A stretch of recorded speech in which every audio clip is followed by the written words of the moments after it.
Le cancer touche de plus en plus de jeunes adultes. Entre 1990 et 2019, le nombre de cas de cancer chez les moins de 50 ans a augmenté de presque 80%. C'est une étude publiée dans le British Medical Journal. Le nombre de nouveaux cas de cancer et de décès chez les moins de 40 ans devrait encore progresser de 12%. En France, selon l'OMS, l'Organisation mondiale de la santé, environ 15 000 personnes entre 20 et 40 ans ont été touchées en 2022 par un cancer.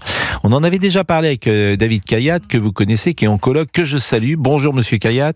Bonjour Pascal. Et je vous souhaite évidemment une bonne année à Merci, vous et à vos proches. Et vous m'aviez dit une chose d'ailleurs, que de plus en plus de cancers, notamment je crois du pancréas, étaient diagnostiqués sans qu'on sache tout à fait pourquoi. Et là, est-ce qu'on sait pourquoi il y a un nombre de cas de cancer chez les moins de 50 ans de plus en plus nombreux?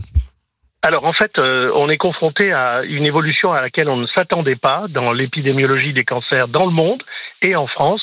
Deux choses. D'une part, un rajeunissement des cas qui est très important et qui est très inquiétant, parce que quand on est jeune et qu'on est touché par un cancer, c'est toute une vie entière qui bascule dans l'horreur, la difficulté, les destins brisés, etc.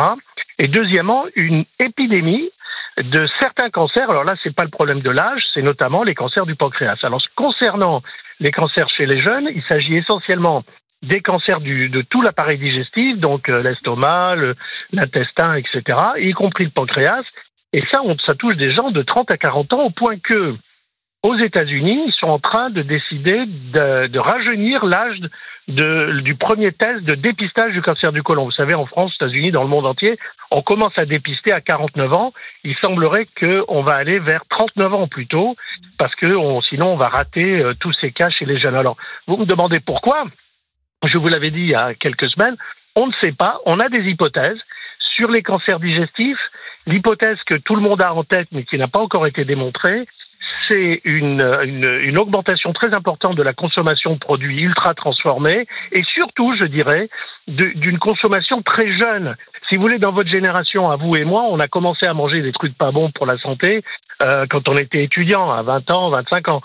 Aujourd'hui, des gamins de 2 ans, 3 ans, on leur donne à manger des produits déjà fabriqués par l'industrie, plein de produits chimiques, d'additifs, etc. Et ça, c'est probablement la cause pour ce qui concerne les cancers digestifs.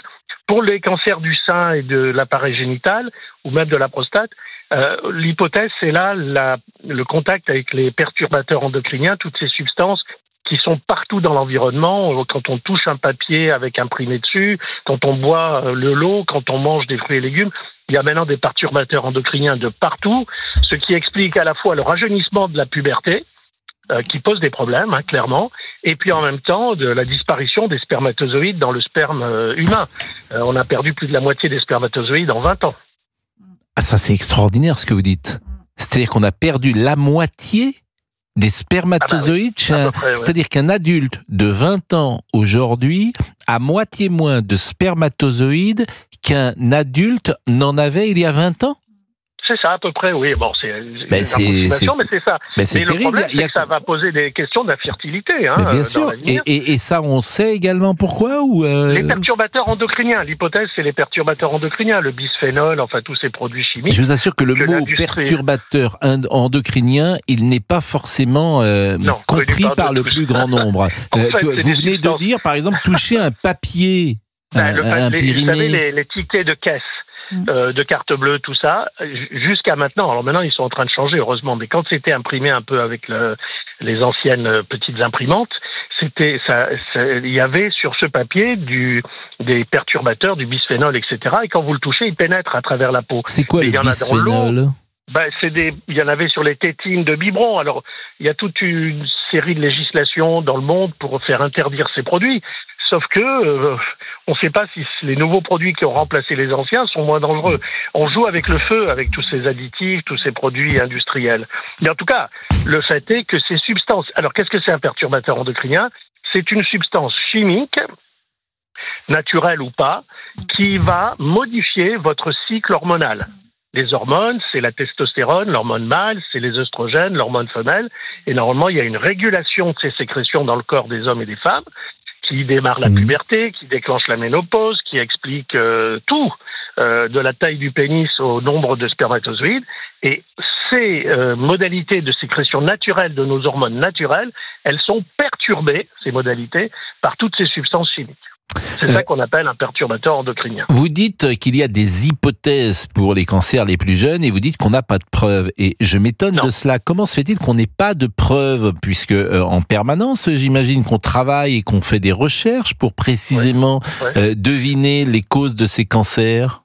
Eh ben, il y a des recherches, mais pour l'instant, elles n'ont pas abouti à des résultats clairs qui permettent réellement de dire, voilà, c'est dû à... Mais quand même, l'hypothèse que j'ai émise tout à l'heure, je ne suis pas le seul, hein, c'est toute la communauté de cancérologie qui émet cette hypothèse d'un contact très précoce et massif avec des produits ultra transformés. Et que vous voyez bien autour de vous, les enfants aujourd'hui, on leur donne des produits déjà fabriqués qu'on achète au supermarché. Alors que quand on était enfant, on mangeait des produits naturels, quoi. On mangeait des pâtes avec un steak haché, des coquillettes de jambon, voilà. Maintenant, on a des produits déjà fabriqués par l'industrie, etc., et qui mettent des conservateurs, qui mettent des additifs, qui met des tas de choses qui ne sont pas forcément très bonnes pour la santé.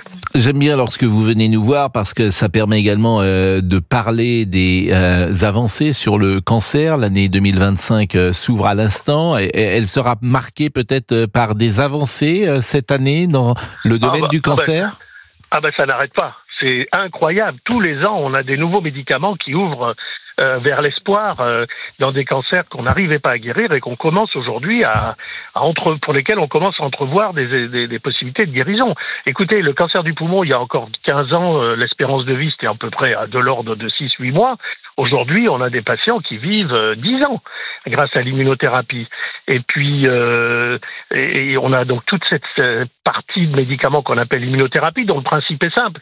Au lieu d'injecter un médicament qui tue les cellules cancéreuses, on injecte un médicament qui stimule les globules blancs du malade, son système immunitaire, pour que lui-même tue ces cellules cancéreuses qu'il a dans le corps. Donc, et ça, c'est à la fois beaucoup moins toxique que la chimio, et c'est considérablement plus efficace. Et puis, la biologie moléculaire, c'est-à-dire notre capacité à regarder molécule par molécule ce qui se passe dans une cellule, que ce soit une molécule dans l'ADN, dans les chromosomes, ou une molécule à la surface de la cellule, ça nous permet aujourd'hui, chaque jour, de découvrir des cibles, c'est-à-dire une protéine ou une mutation qu'on ne retrouve que dans tel cancer. Et donc, du coup, cette mutation, elle est que dans le cancer, cette protéine n'est que dans le cancer et pas dans les autres cellules normales. On va fabriquer une molécule, enfin un médicament qui va cibler tout ce qui possède cette cible. C'est ce qu'on appelle les thérapeutiques ciblées. Alors, ça a beaucoup moins d'effets secondaires puisque ça ne touche pas les cellules qui n'ont pas cette protéine, qui n'ont pas cette mutation. Et ça devient extrêmement efficace parce que on cible quelque chose qui est très précis. Bon, le problème, Pascal, c'est, comme chaque fois je vous l'explique, c'est qu'il n'y a rien de plus intelligent qu'une cellule cancéreuse. Donc, on l'attaque, mais elle trouve des parades à chaque fois. Et donc, c'est pour ça qu'on est loin d'avoir guéri tous les cancers, malheureusement, mais on progresse. Hein. Vous savez, quand j'ai commencé, on était à 30% de guérison. Aujourd'hui, on est à 65%. Merci, vraiment merci. C'est toujours un plaisir, David Kayat, de vous avoir sur ce sujet qui passionne nos auditeurs et qui passionne évidemment tous les êtres que nous sommes.